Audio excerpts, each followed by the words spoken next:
Hello. Thank you for watching this morning. Just let me set the stage of what we're doing here. I was to give a tribute for my mother at her memorial mass, and yes, I didn't realize the structure of the Catholic Church and their service. I was only allotted a few minutes, and unfortunately I didn't realize that. The story that I have to share is longer than a couple minutes, so I decided to turn it into a video because, like my daughter said, this is a celebration of life. So with that said, basically what we're about to do here is I have to explain that after my mom passed, for the next 3 days I struggled to put together some type of tribute.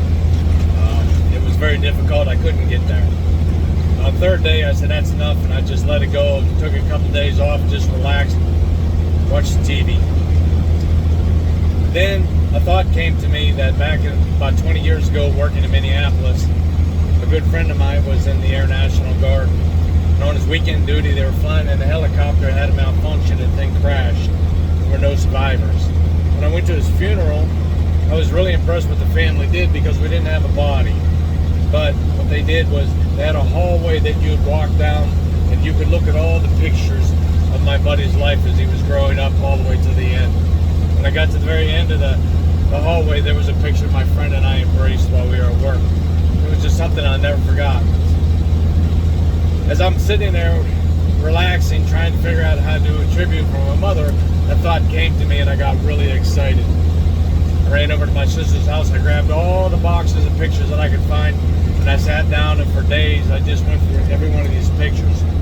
And what happened was actually very amazing, because right before me, her story was developing right through her pictures and her notes. She was immaculate at taking notes, timeline, and what have you. So as I started going through these, I got excited, and it's just something that I wanted to share with everybody. So with that, let's get started. It's basically going to be like 3 chapters of her life, 2 short, 1 little long, and a few things I'll point out along the way that we need to remember. So let's get started. Back in 1950, Sally Ann Reynolds, 20 years old, met, fell in love with, and married the love of her life, Lieutenant John Edward Korleski. Lieutenant Korleski was a fighter pilot in the U.S. Navy during the Korean War in 1950. This truly was the love of her life. She was so proud. She was so happy. For you young people watching, back in the 50s, I consider that the end of the greatest generation, where people were proud to be Americans, where young men would lie about their ages to get into the military to serve and defend their country. And at that time, we were actually fighting against the communists. Not like today, where we kneel for the national anthem, where we're told that America is evil. There's no pride in our country. If you were a young lady back in the 50s and you married, you were blessed enough to marry a military man, let me tell you something. You caught a big fish.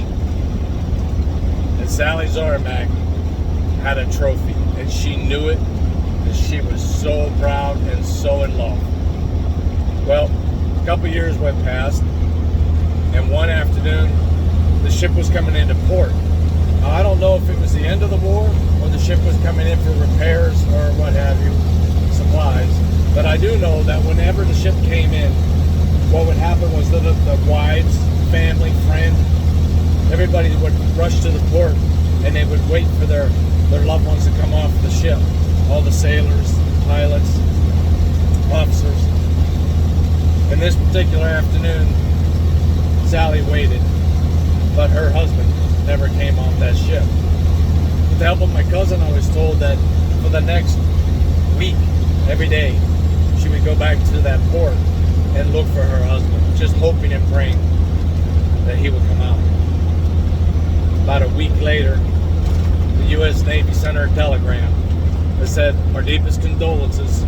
Lieutenant Perleski was shot down over the Pacific during battle, and his remains were never recovered." Now at this point, this broke my mother's heart. Alright, that's the end of chapter 1. But here's a side note. Very important, we have to remember this. After my mother's stroke, the doctors told me that where the blood clot was in her brain would affect her speech and her memory and cause her confusion. And this was true. We all witnessed this. But when she recovered and got stronger, and we took her back to the assisted living place, it was fascinating to note that whenever my mother felt good physically, as she wasn't upset emotionally, she was a chatterbox. Blah, blah, blah, blah, blah, blah, blah, blah, blah. And she wanted to talk. And when she felt good, she could make sense. She could tell a storyline. She could remember. She could have two-way conversation. But when she didn't feel good or she was upset, things got all mixed up for her. Well, this one particular morning, I was sitting with her, and she began to talk. And she began to tell me her story about her love, John Korleski. And I was fascinated by the details that she could remember. Some things got a little bit even too spicy that we can't talk about it on this video. But what was really fascinating is that when I watched her lay in that bed, sometimes she would just stare off, like she was staring off into heaven, like she was seeing something, like she was watching something, and she was just talking. And there was such a sense of joy and peace and just emanating from her. It was almost like she was glowing. Like, it was fascinating to watch. So she talked for a while longer, then she dozed off. So I went back to reading my book. Then the craziest thing happened. She awoke and she blurted out, "F4U Corsair." And she fell back asleep. I was amazed. My mother just told me the make and model of the aircraft that her first husband flew during the war. Now, what is so amazing about this is that my mother couldn't remember my name for 30 minutes. True story. She couldn't tell you the difference between a Ford or a Chevy. But she could remember a technical detail about an aircraft that she knew nothing about 70 years ago. Fascinating. I mean, absolutely fascinating. And I lay there, I sat there and I thought, the body may be damaged. The flesh may be dying, but the spirit is still alive and strong. Gave me hope.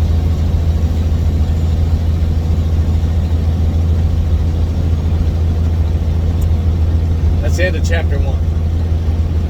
Now let's get into chapter 2. 3 years later, I discovered through the picture box, Sally Zarmak landed a job as a stewardess for the first major discount airline in America, Pacific Southwest Airlines. Now, for you young people that don't know what the word stewardess is, don't worry, I already looked it up. Per the all-knowing Google, this is a definition of stewardess. A female who attends to passengers on a ship or a plane. And my mother was a beauty. She wore the stewardess cap, the gorgeous dress with a big emblem on there, Pacific Southwest Airlines. Let me tell you, young people, back in the day, in the early days of aviation, if you got to fly, it was a glorious thing. It was an exciting time in the world of aviation. Nothing like today. No. Today they pack you into this metal tube They tell you to sit down and shut up, put your mask on, and practice your 6-inch social distancing. Yeah, not then. No. They wore white gloves. They lit your cigarette for you. They served you with plates and silverware, not a glass of water and a bag of pretzels. It was a glorious time to be in aviation. Exciting. So here's Sally. Flew all over 8 cities, major cities in California. That's all the airline did. They flew just through California. A glorious time. Beautiful California. This young beauty from Pittsburgh was living the life. And then one day, the inevitable happened. You just knew it was going to happen. That beautiful black-haired stewardess met the young, charming, handsome pilot. But this pilot was no ordinary pilot. He wasn't your typical airline pilot who would fly for a couple days and then be back home. No, he was a corporate pilot. The difference being a corporate pilot was contracted to fly executives, presidents, CEOs, wealthy people all over the world.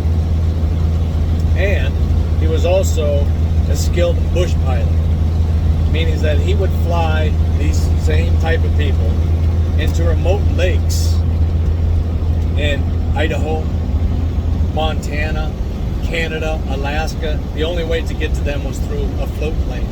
Drop them off, they'd go hunting, fishing for a week, he'd fly back in and pick them up.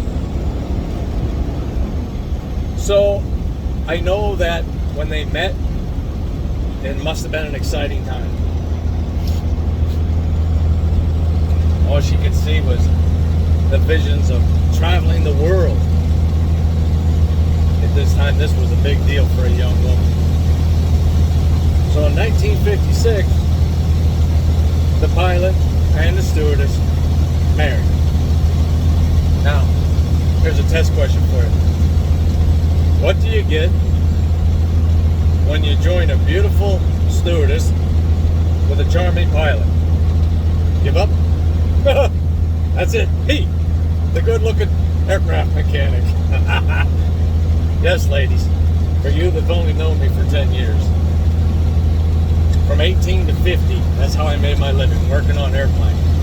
So I've only been driving a truck for the last 10 years. So here I come along. Life is good for Mom. But then, things started to change. And her charming pilot had a dark side to him that Sally didn't know. You see,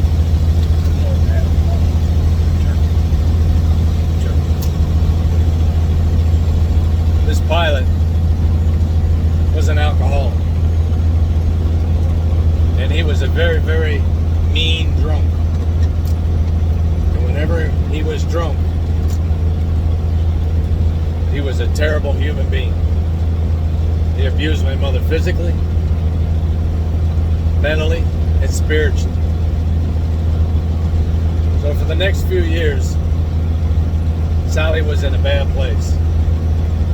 And she was struggling to try to figure out how to get out of this situation. Finally, in 1961, I believe, I have to look at her records. 61, 62. After 5 years of an abusive marriage, Sally finally got divorced. Now, that's the end of chapter 2. A side note that we need to remember at the end of chapter 2. She never quite told me this at all. But let's think about her life. In the very beginning, she marries the love of her life. Exciting. Life was so good. And then suddenly, it was snatched away from her. She never had any closure in this separation of her first husband. So she tries again. This time, she marries a terrible person who abuses her. You have to only imagine.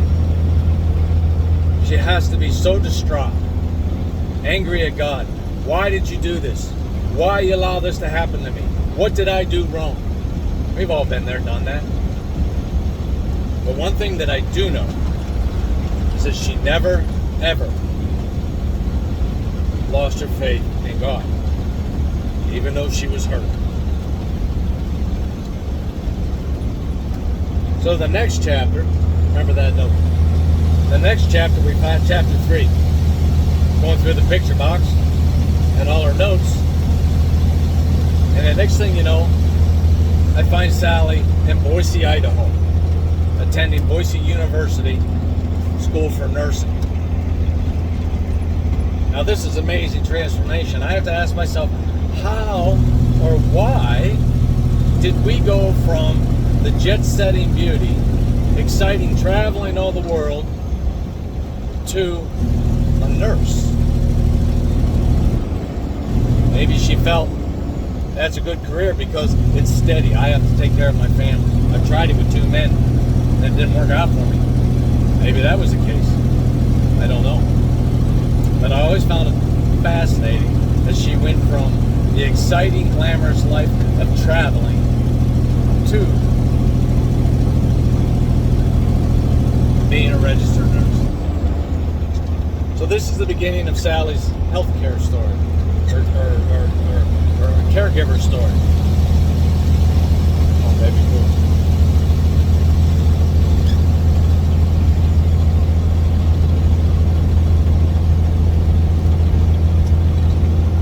Some people are going to say, how can you remember this? And all I can tell you is, I can't remember a rolling video, but I can remember flashcards. I can remember photos in my mind, even though I was only 4 years old. Mom graduated college. She completed it. And going through the box, I found one single graduation notice. Had the date, the time,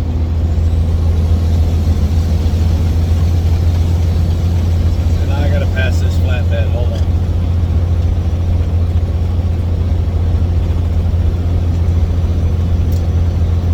We're just slow down there, buddy.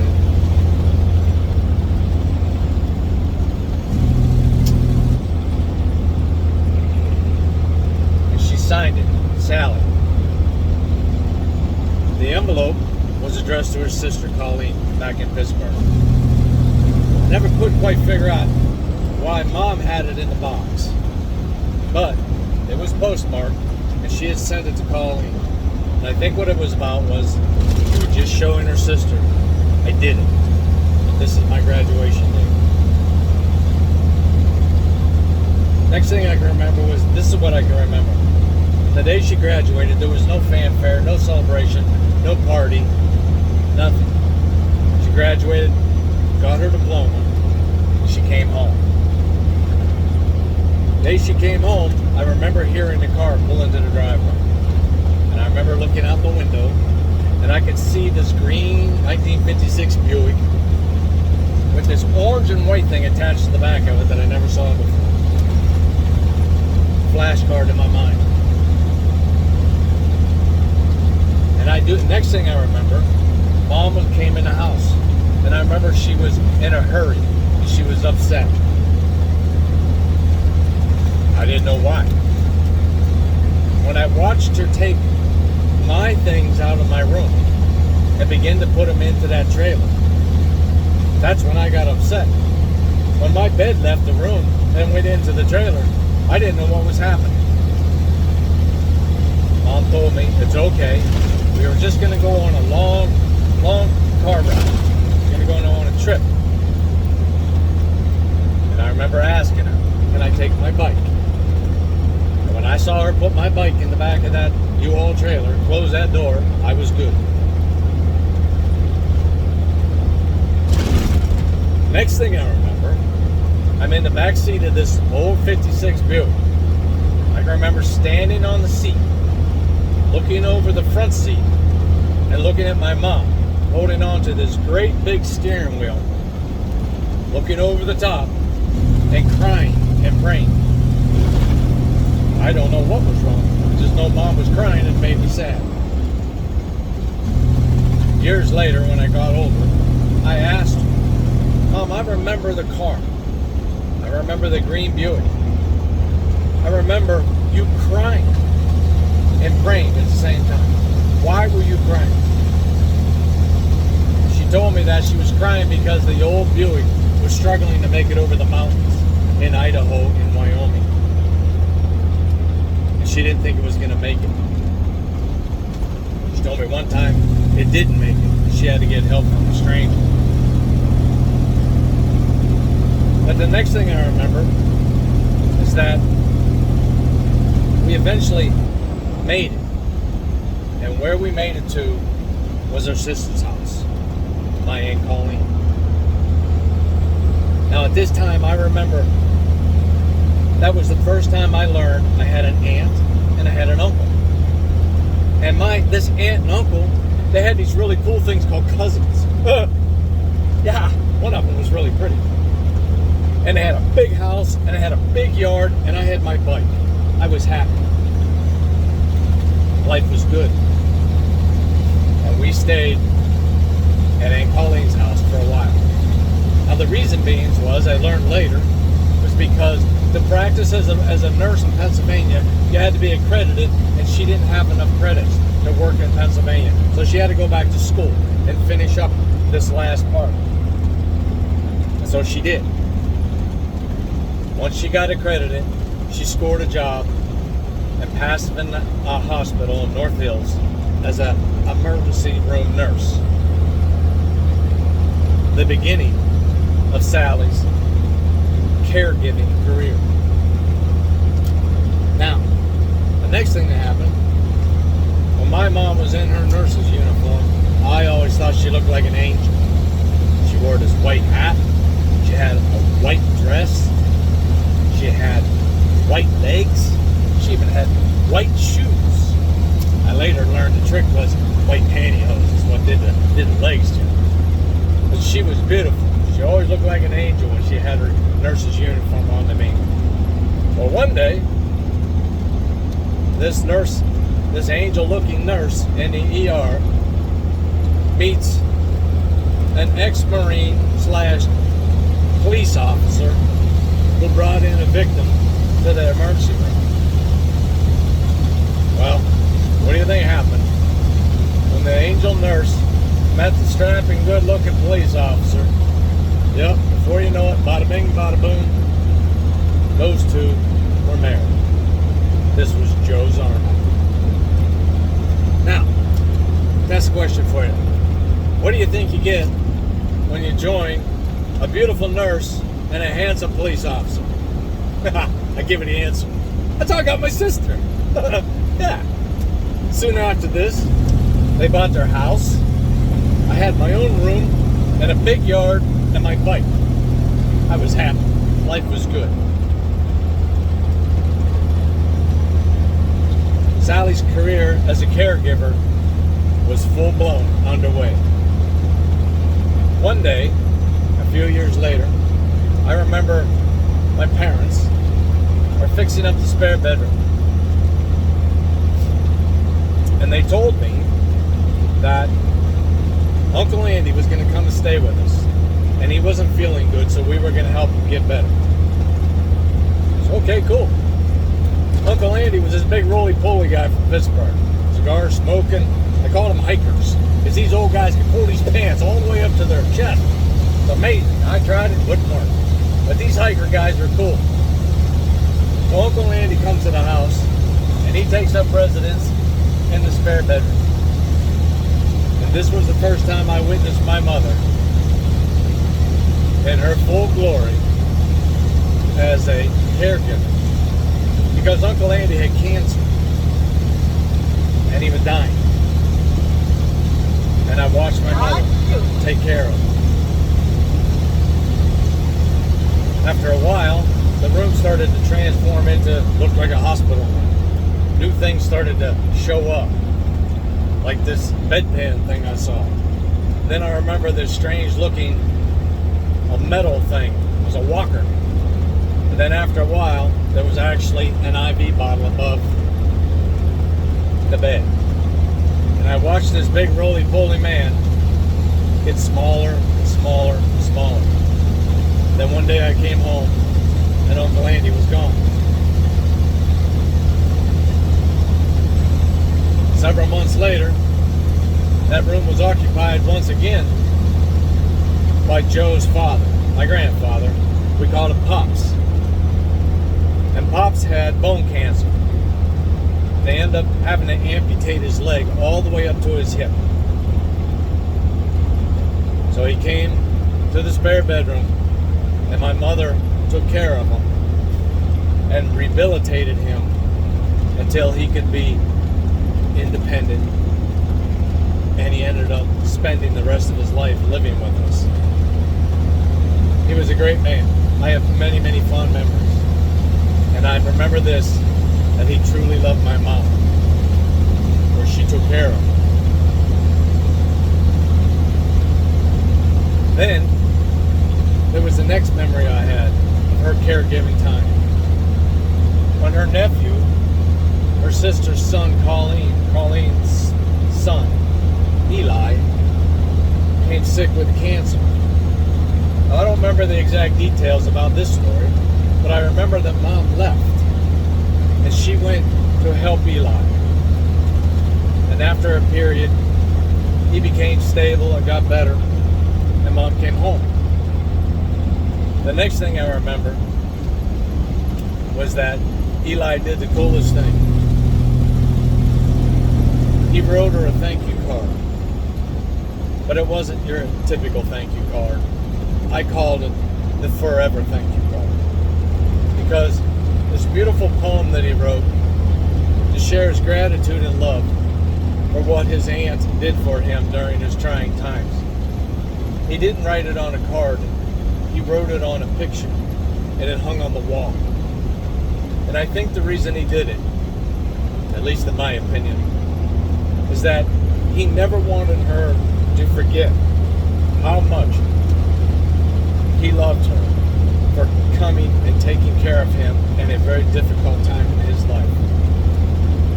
And every time Sally would look at that card, she would be reminded of the love that her nephew was trying to convey. The forever thank you card. Then there was the story of her own sister, Colleen. What a love story that was. Colleen had the chance to go live with any one of her children. Ohio, Arizona, Kentucky. She wanted to be close to her sister. So she stayed in Florida.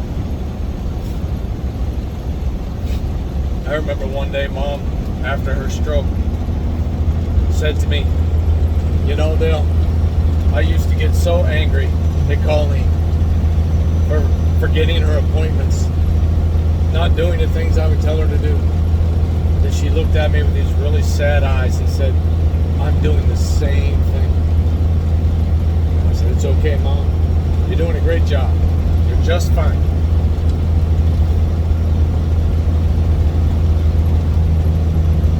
Then the last caregiver story that I remember touched me very much. And ladies, forgive me because I don't remember her name. But I would call my mom and talk to her. I was on the road. And one day I called Mom and she was really, really upset. I said, "Mom, what's wrong?" And she told me the story that she went over to one of her friend's house. And her friend was dying of cancer. And she went over one day to help her take care of her. And she told me how she helped her get out of bed, and she helped her get to the dining room table. They sat down, and then Mom went into the kitchen to make breakfast for her. And as she was preparing a meal, she heard a noise out in the dining room. When she rushed out, there was her friend, weak, had fallen out of the chair and onto the floor. So, "Oh my, that's terrible, Mom. Did she get hurt?" Mom said, "No, she didn't get hurt." She said she got her up and she was able to get her back in bed.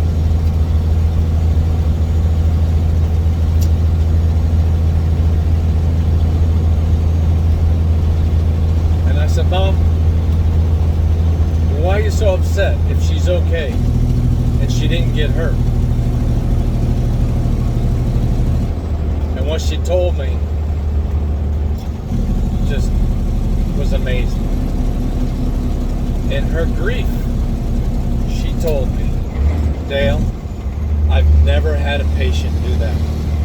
And I thought to myself, goodness gracious, you're 85 years old, maybe 87, and you're still acting as a caregiver. She called her friend a patient. Amazing.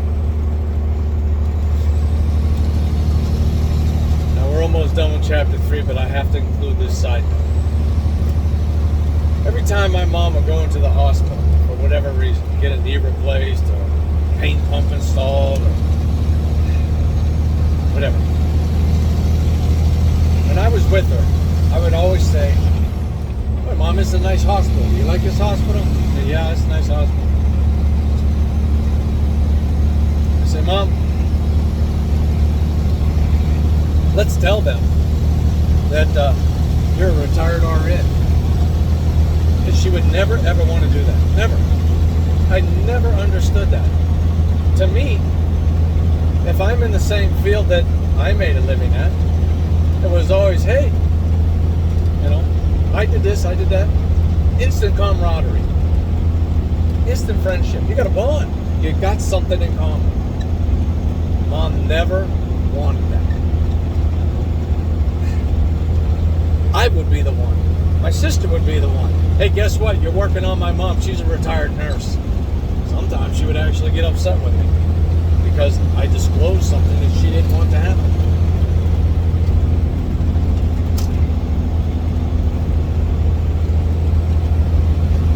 Remember that side note. So this is the end of chapter 3. But as I'm thinking about my tribute for my mother, I thought, what's the Bible say about nurses? There's got to be something in that book that talks about nurses. So I just did a simple Google search. What does the Bible say about nurses? Does the Bible talk about nurses? And what I found was amazing. And I'm going to share it with you. But I'm going to preface it with this. I don't believe in coincidences. Come on. I don't believe in luck. Come on, pal, you gonna let me over?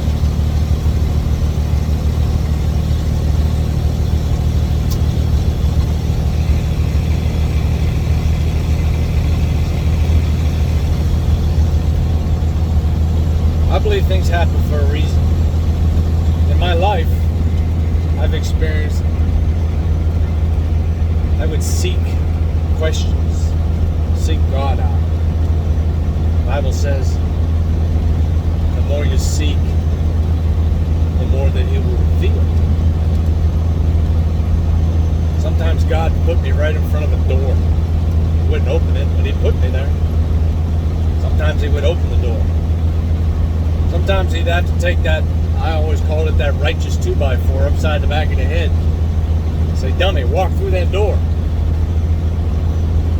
This time it was just an answer. It was a beautiful answer. And I just want to read with you what this caregiver wrote on her blog that I swear was written from my mom. Remember the 3 things I talked about that I asked to remember. The dark time in her life, and how she kept the faith.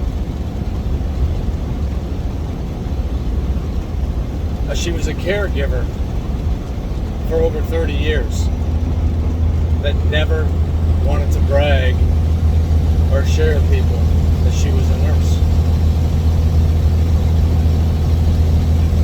And the third thing was, how did we go from a jet-setting, exciting lifestyle of traveling the world to suddenly, oh man, you're killing me, dude. Get away from me and get over in that freaking right lane.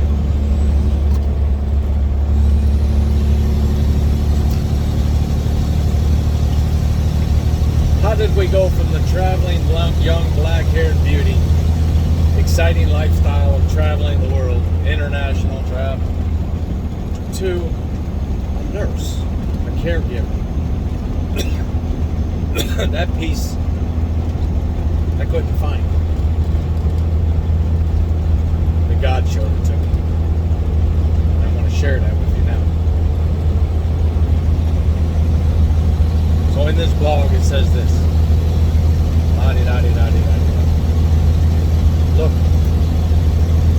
it says right here, if we do this for praise or pity, then we do it in vain. If we follow God and trust Him, He will lead us to our path. Ladies and gentlemen, I believe that she was a faithful woman, even in the trying times in her life. And I believe that somehow along the way, God told her,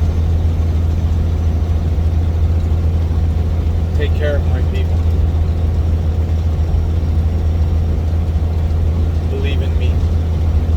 Trust in me and take care of my people. And if you do, and you remain faithful, I will heal your broken heart. I will heal your scars.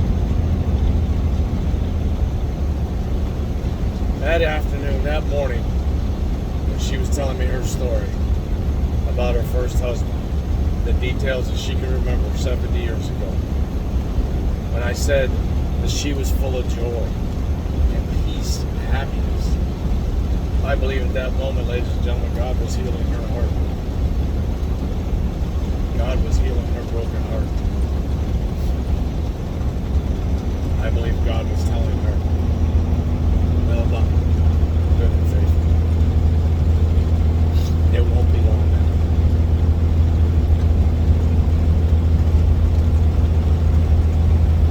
One last thing. For all your lady friends and my mom,